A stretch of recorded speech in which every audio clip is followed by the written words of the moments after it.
Masih semangat? Masih. Tidak ngantuk? Oke, tadi Bapak ada yang lihat, ada yang sudah menonton ya.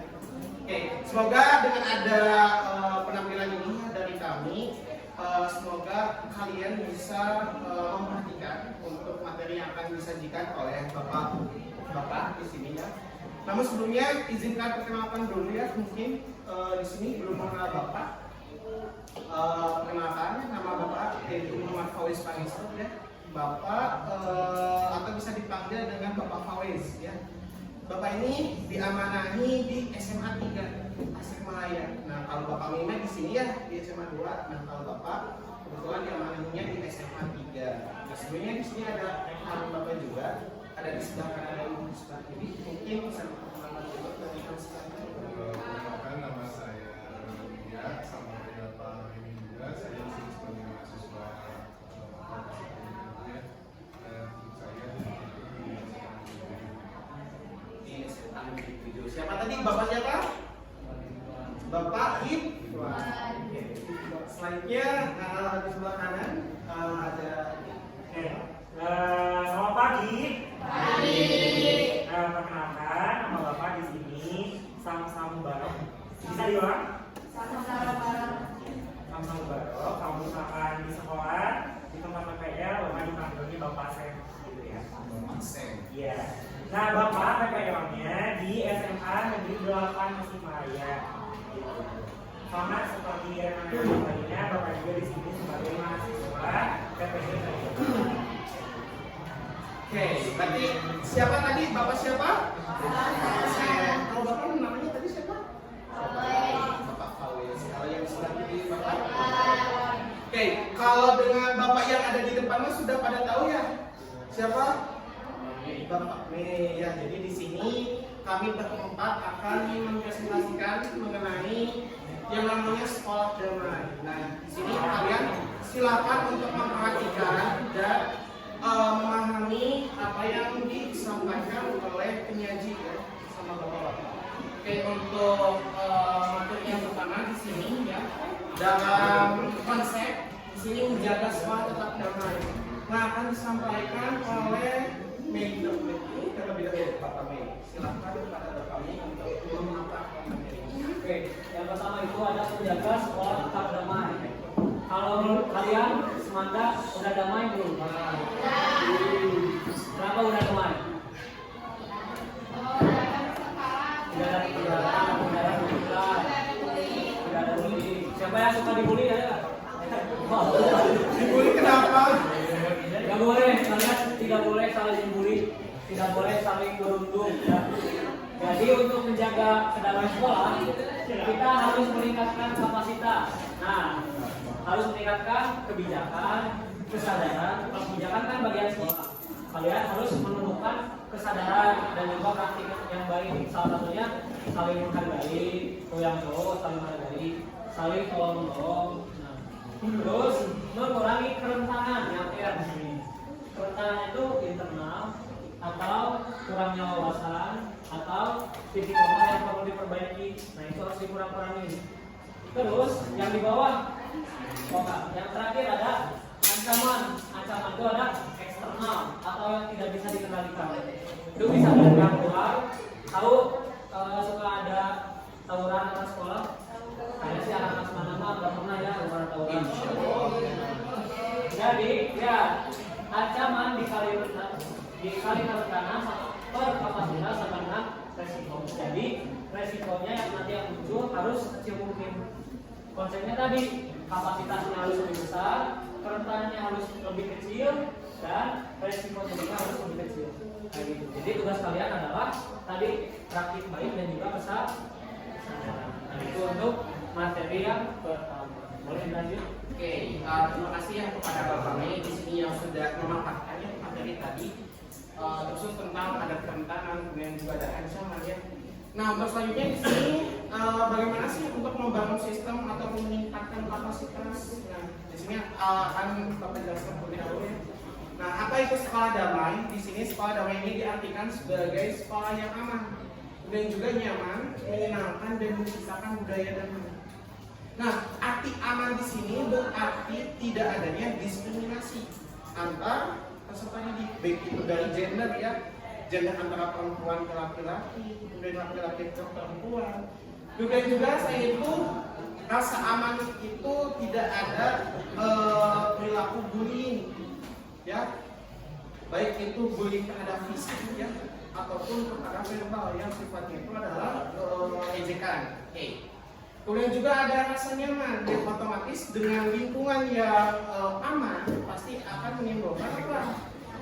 Kenyamanan bagi kalian. Dan kenyamanan ini pastinya akan membuahkan sebuah rasa, yaitu rasa menyenangkan. Nah, kemudian di sini ada komponen sekolah damai. Kalau komponen sekolah damai ini tadi sebenarnya sudah dijelaskan oleh Bapak Mega. Ada kebijakan, kemudian juga ada interaksi, ada promosi, ada sarana dan partisipasi. Nah, di sini maksud interaksi di sini adalah artinya kalau kita ingin berhubungan baik ya antara peserta didik, otomatis interaksi yang dilakukannya juga harus baik ya. Dalam artian tidak ada ejekan, tidak ada bullying, tidak ada diskriminasi. Nah, kemudian juga di sini ada dasar sekolah damai. Nah, sebenarnya ini sudah ada ya hukumnya. Itu dalam prinsip penyelenggaraan pendidikan pasal 4 ayat 1 Undang-Undang Sisdiknas. Nah, silakan kalian bisa cek saja ya, tapi di luar jam ini ya, karena memang waktunya hanya sedikit. Kemudian juga ada 10 hak anak dan ada seorang anak. Nah, selanjutnya di sini akan dipaparkan ya mengenai rentangan perundungan. Mungkin di sini ada macam-macam bentuk bullying. Boleh bisa dijelaskan terlebih dahulu mungkin oleh Bapak Sen. Oke, di sini yang bisa kalian lihat di posternya di sini ada macam-macam bentuk bullying. Nah, di sini bullying yang pertama yaitu secara sosial. Nah, kalau misalkan bentuk bullying secara sosial mah jadi kayak apa ya? Seperti ada yang suka menjauhi orang, menjauhi temannya, bukan nggak secara langsung, iya, secara langsung. dia merasa dijauhi. Ada yang merasa gitu? Tuh, ada yang merasa dijauhi di sini? Ada yang suka Aku di sini Kenapa suka dijauhi? Nah, harus saling merangkul. Iya, harus saling mengerti semuanya, harus saling menghargai. Ya. Nah, terus yang kedua di sini ada bullying secara fisik. Nah, di sini siapa yang suka menghina teman fisik temannya? Cowok. Ya, biasanya ada bercandaan juga ya, ada bercandaan kayak menghina fisik temannya. Nah, itu kan lebih baiknya untuk dihindari kayak gitu. Soalnya meskipun bercandaan, biasanya kan apa ya, kayak perasaan manusia itu beda-beda kan. Ada yang baperan, ada yang enggak. Nah, kalau misalkan kita berhadapan sama orang kan kalau misalkan kita ejek atau bullying fisiknya pasti bakalan sakit hati ya. Jadi harus dihindari. Terus di sini yang ketiga ada cyberbullying. Nah, kalau misalkan cyberbullying itu kayak melalui media sosial kayak gitu. Misalkan kalian menemukan suatu konten di TikTok misalkan. Nah, kalian mengingkatnya kayak misalkan isi nama pokoknya gitu, gini. Nah, jangan kayak gitu ya. Jadi kalian harus menjaga jari-jari kalian. Jangan sampai kalian mengerti sesuatu yang membuat orang lain sakit hati. Ya, Kalau dulu mah mulutku harimau, kalau sekarang jarimu harimau gitu. Ya, karena sekarang lagi marak-maraknya sosial media. Terus yang terakhir ada bullying secara verbal. Nah, kalau bullying secara verbal kayak gimana? Ada ya seperti itu ya. Gimana Pak? Jadi kalian harus menghindari 4 macam bentuk bullying itu. Oke. Mau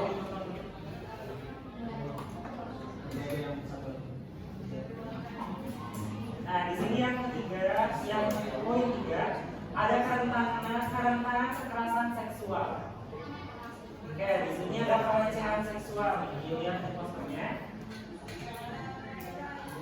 Ini sisanya kurang. siapa yang suka win-win?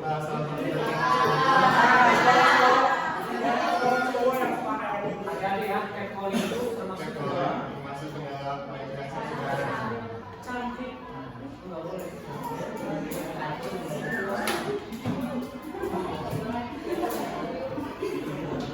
Padahal itu sederhana ya, tapi misalkan nggak boleh tadi ada yang secara verbal kayak pinpoint, terus ada yang minta nomor telepon.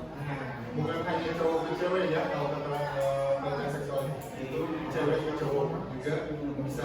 Semua gender artinya tidak harus yang mengalami pelecehan seksual itu adalah perempuan. Ya, jadi korbannya laki-laki juga ada. Betul ya. Salah satunya adalah caranya dengan melaporkan kepada pihak berwajib atau melaporkan kalau misalnya ada satgas di sekolah bisa dilaporkan. Nah, Oke, di sini ada materi selanjutnya ya. Mungkin di sini untuk penanganan diskriminasi dan intoleransi akan dijelaskan oleh Bapak Ridwan. Silakan. Nah, untuk yang selanjutnya ini tentang penanganan di mana ada diskriminasi dan intoleransi. Kita sadari bahwa masyarakat Indonesia kan beragam ya, dari agamanya, latar belakang sosialnya, ekonominya juga. Dan di sini diharapkan kalian itu tidak melakukan tindakan diskriminasi dan intoleransi atau pemaksaan. Yang pertama di sini ada diskriminasi.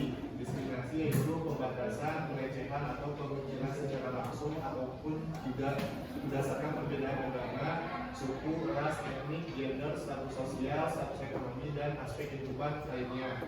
Misalnya di sini ada yang berbeda agama, misalnya ada yang minoritas, sekalian Jawa, itu namanya diskriminasi ya. Jadi walaupun berbeda agamanya, berbeda ekonominya, kita tetap harus saling menghargai ya. Nah, yang kedua ada pemaksaan. Di sini pemaksaan adalah memaksa pihak lain berperilaku secara spontan dan merugikan atau tidak bertindak dengan menggunakan ancaman, penghinaan atau intimidasi atau lain. Nah, salah satunya misalnya intimidasi ya, mengancam. Nah, yang dari itu ada yang dari mengajarkan kebencian, membenci karena agamanya atau lain sebagainya ya. Jadi kalau misalnya ada siswa lain yang berbeda agamanya sama kita, itu jangan didiskriminasi atau melakukan tindakan toleransi. Oke ya, terima kasih kepada Bapak Ridwan. Tadi sudah memaparkan mengenai diskriminasi dengan pemaksaan. Jadi untuk agama itu sifatnya privasi ya. Jadi dengan kayak netizen yang sering nanyain perihal agama orang lain ya, itu tidak boleh ya. Karena itu masalah pribadi individu dengan Tuhan. Jadi sangat riskan di siswa-siswa sekarang karena membeda-bedakan agamanya, karena agama itu sangat apa ya, sangat individu, maksudnya itu sangat privasi.